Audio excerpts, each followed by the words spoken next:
Shalom. Welcome to a short conversation about Parasha, about the weekly portion, Mattot.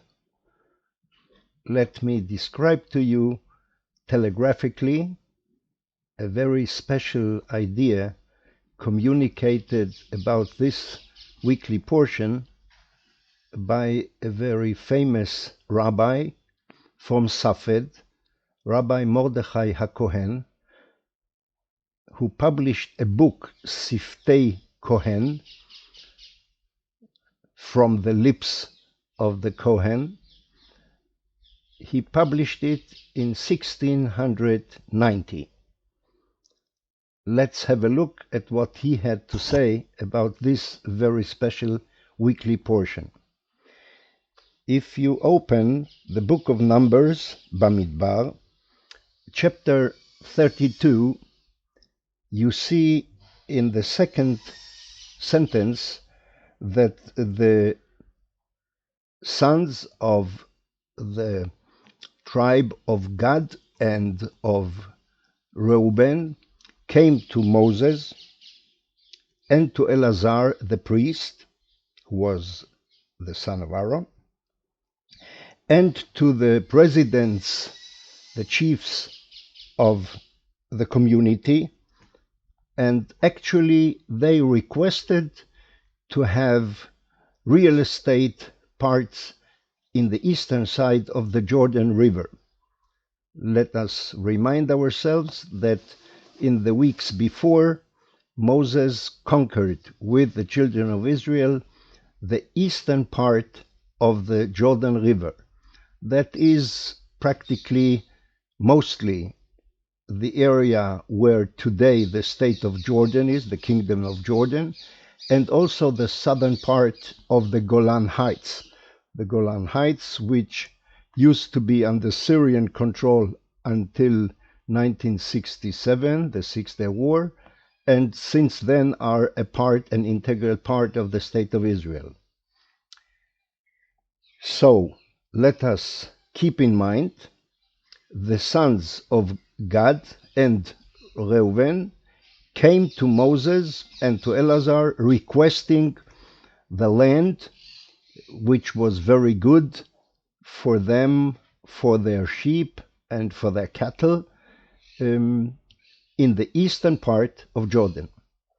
We will skip the whole affair that Moses was very angry at them, that they actually wanted to stay on the eastern side, which could have been interpreted as if they won't participate in the conquest of the land of Israel, the promised land west of the Jordan. But this was a discussion, and Moses told them that they have to participate, and they said that of course they will participate. They kept also their word, and they even were at the very front of the 7 years of conquest of the land of Canaan, the promised land, about which we read in the book of Joshua. Secondly, Moses let them understand that the formulation of their request in the beginning of chapter 32 is a very strange formulation, because they mention first their sheep and cattle, and only then their women and children. And Moses let them understand that the priority is, of course, the other way. But then it is very interesting and actually quite astonishing, surprising, if we move to the sentence 33 in this chapter 32 in the book of Numbers, the book BaMidbar. What do we have here? And Moses gave them to the sons of Gad and to the sons of Reuben and to 1/2 of the tribe of Manasseh, the son of Joseph, the kingdom of Sichon, the king of the Amorites, and the kingdom of Og, the king of the Bashan, the land, its cities, all around the country, and we have now a few questions.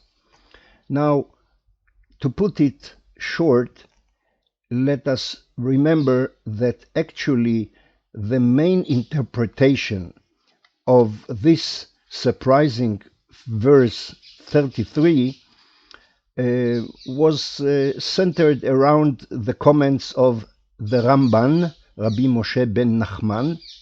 It's not the Rambam, Rabbi Moshe ben Maimon, the Maimonides. No, the Nachmanides, the Ramban, said that actually, probably, because Moshe thought that the area, the vast area east of the Jordan River, was too big an area that just only two tribes could handle. So, in order to support them in handling the whole area, he thought one more tribe would be necessary, more people. And surprisingly, even though the tribe of Manasseh did not come to Moses together with Gad and Reuben, and nobody from that tribe asked Moses to get some land east of the Jordan River, Moses decided, as we read in verse 33, that one half of the tribe of Manasseh would get a land east of the Jordan, and the other half of Manasseh tribe will join the other tribes west of the Jordan, about which we read in the book of Joshua. So, in 1690, Rabbi Mordechai Cohen, a very famous Kabbalist rabbi from the city of Safed in the northern Galilee, came with another very special interpretation and comment about this, which I would like to share with you. We remember the explanation of the Ramban was that the area was so big that it was necessary to put one more tribe or a part of it east of the Jordan River. But in the book Siftei Kohen, Shach, the initials of Siftei Kohen is Shin Chaf, Shach, Rabbi Mordechai Cohen published in 1690 an additional explanation, which is a real pearl of Torah reading and Torah interpretation. Let us sum up what are the questions we have to deal with. First of all, only two tribes came to Moses and asked for territory. How come that Moses gave one tribe, a half of a tribe, also in addition to that, some land, some real estate, some areas in the eastern part, east of the Jordan River? The second question is, why only one half of a tribe? Moses could have chosen a small tribe and take one complete little tribe, small, and put it in addition to Gad and Reuben on the eastern side. Why did Moses take only one half of a tribe? And the third question is, of course, why did Moses pick the tribe of Manasseh for this purpose? Now, the answer that Rabbi Mordechai Cohen provides is one answer that combines the three questions. He reminds us of the background that brothers in the Torah, especially in the people of Israel, had very special tensions. And he reminds us that Ishmael and Isaac, the sons of Abraham, had big tensions. We remember that the two sons of Isaac and Rebekah, Esau and Jacob, were in big tension, had a big tension, a big rivalry, and actually, upon the recommendation of Isaac and Rebekah, Jacob had to flee to Syria, to Aram Naharaim, to Laban, in order to survive, because there was the danger that because of his anger, Esau could have killed Jacob. And we also remember that Joseph, the father of Manasseh and Ephraim, had big trouble with his 10 brothers, not with the 11th, with Benjamin, his younger brother from the same mother, Rachel. And they even threw him into a hole in the desert, which could have killed him. Miraculously enough, he was saved, and nomads brought him to Egypt, where he was sold, and we know the further story, the development of Joseph. Now, the Rabbi Mordechai Cohen reminds us what happened with Joseph, Manasseh, his first son, and his younger son, Ephraim. When Jacob came to Egypt, and before he died, before he passed away, as Jacob, not as Israel, which is the nation, Joseph took his two sons to their grandfather, to his father, to Jacob, in order for him to give them a blessing. Joseph had in mind that Jacob would give the first blessing to the firstborn, meaning to Menashe. So he put Menashe in front of the right hand of Jacob and put the younger son, Ephraim, in front of the left arm, the left hand of Jacob. But interestingly, we were surprised to read that Jacob put the hands one above the other one in such a way that with his right hand he first blessed the younger brother Ephraim and then the elder brother Menashe. What is the connection between this special blessing story and the decision of Moses to put one half of the tribe of Menashe on the east side of the Jordan and one half on the west side in Canaan, together with the rest of the tribes? Well, in contradiction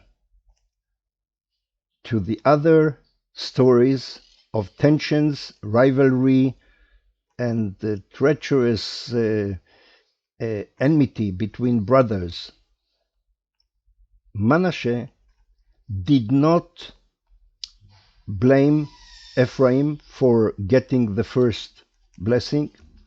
He was not jealous. In the whole Torah, there is no single mention that Menashe complained about this decision of his grandfather Jacob to first bless Ephraim instead of him, even though he, Menashe, was the firstborn. So here we have the answer to the three questions.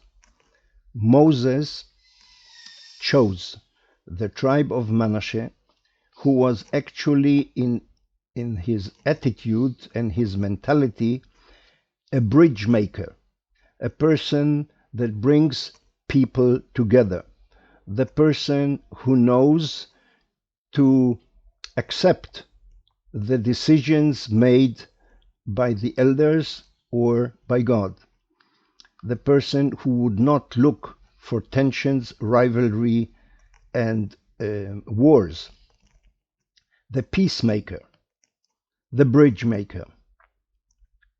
So one half of Manasseh should be on the east side and one part on the west side of the Jordan. That is the wonderful explanation of Rabbi Mordechai Cohen in his book Siftei Kohen from 1690. And he said that Moses decided to have this very special tribe Manasseh split so that this division would have the function of keeping together the people of Israel, despite the distance.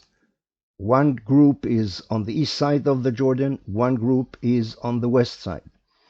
You know that the distance could have a negative impact on the relationship, and maybe if there would be no one to have the function of the glue combining and connecting and keeping the contact between the two groups on the two sides of the Jordan River, maybe the people of Israel would have lost those who are the minority and are on the eastern side, because they would have been much more exposed to the idolatry around them by the other nations. So, to sum up, Moses chose the tribe of Manasseh in order to keep the unity of the nation, using the very special quality of the tribe of Menashe that should have been the connector, the one who keeps the good relationship between the tribes, even though they are geographically split and separated by the Jordan River. Let us hope that this would also serve as an example for us to try and keep the unity and stay above and beyond all those differences about which we discuss and argue every day in so many fields. Shalom, and I wish you good health and all the best. Here is Ari Lipinski speaking to you from Israel. Shalom, and thank you very much.